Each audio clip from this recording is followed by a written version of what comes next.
Hello everyone, কেমন আছো তোমরা সবাই? আমি খুব ভালো আছি। আমার হাতে দেখতে পাচ্ছ এটা মাটির মধ্যে কী সব একটা সরার মধ্যে কী সব বসানো আছে। যারা চেনে তারা তো জানবে, যারা চেনে না তাদের উদ্দেশ্যে বলি, এটা হলো ইতু গাছ। হ্যাঁ, মানে ইতু লক্ষ্মী পুজো। এটা হলো কার্তিক মাসের শেষ দিন, মানে কার্তিক মাস হয়ে যাবে, অঘ্রাণ মাসের যে প্রথম দিন পড়বে সেই দিনকে এই পুজোটা করে।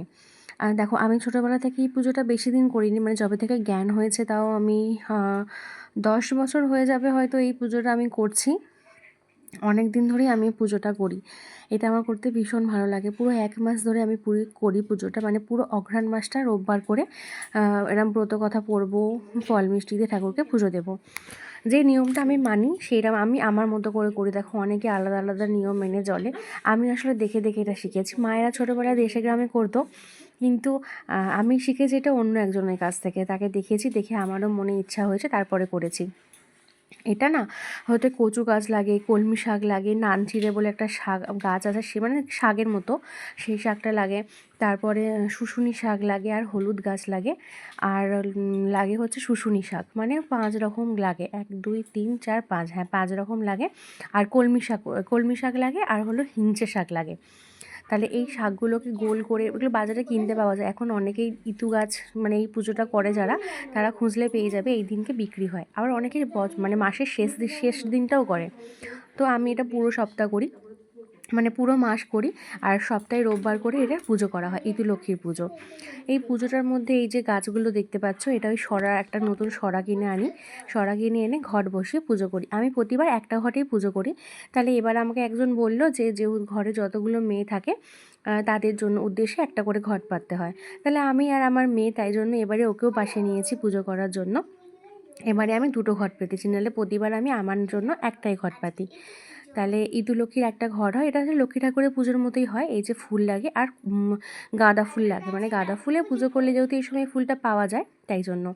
আর 5 কড়াই আর পঞ্চশস্য, এইগুলো এই গাছের পাশে, মানে যে মাটিটা দেখতে পাচ্ছ সেই পাশে ছড়িয়ে দিতে হয়, আর জল দিতে হয়। প্রতিদিন একটু একটু করে জল দেবে, আর সপ্তাহে রোববার পুজো করবে, ব্যাস ব্রত কথা পড়ে। আর তোমার যেমন যা সামর্থ্য সেরকমভাবে ঠাকুরকে প্রসাদ দেবে। আর অনেকে এটাকে লাস্টের দিনকে করে, গ্রামের দিকে বেশি করে, যাদের নতুন ধান ওঠে তখন তারা সেই ধান দিয়ে নবান্ন করে। আমরা সেটা করি না, আমি এরকমই পুজো দিই, যা ফল মিষ্টি থাকে সেই পুজো দিই, ঘরে যেরকম অন্যান্য ঠাকুরকে পুজো দিই সেরকমই পুজো দিই। আমি এটা সারা মাস করে থাকি, তোমাদেরকে একটু একটু করে দেবো যে কেরাম হয়েছে। ধূপ ধুনো দিয়ে ভালো করে পাঁচালি পরে, এই যে পঞ্চকড়াই পঞ্চশস্যের মধ্যে থাকে হচ্ছে ধান থাকে, জব থাকে, কড়াই থাকে, সর্ষে থাকে, আরও আরেকটা ওই যে সয়াবিনের বিনস থাকে, ওরকম থাকে। পঞ্চশস্য আর শস্য আর ওই মানে ওইগুলোই দিতে হয়।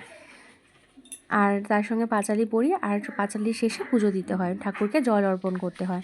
তারপরে হাতের মধ্যে 8টা দুর্ভ ঘাস আর 8টা চাল, এইটা নিয়ে একটা মন্ত্র পড়তে হয়। যাদের কাছে এই বইটা আছে তারা তো জানো, যাদের কাছে নেই তারা ইউটিউব সার্চ করতে পারো। আর বিশ্বাস করো, আমি পুজোটা মন থেকে করি, আমার ভীষণ ভালো লাগে, মনে একটা আলাদা শান্তি লাগে।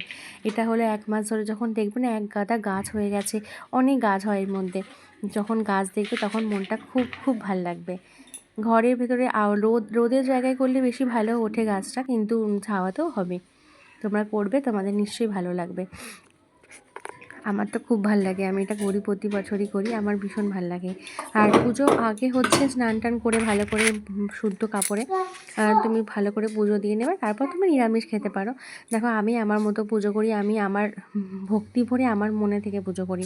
আলাদা আলাদা জনের হয়তো আলাদা আলাদা নিয়ম আছে, আমি এইভাবেই পুজো করে আসছি। ধন্যবাদ।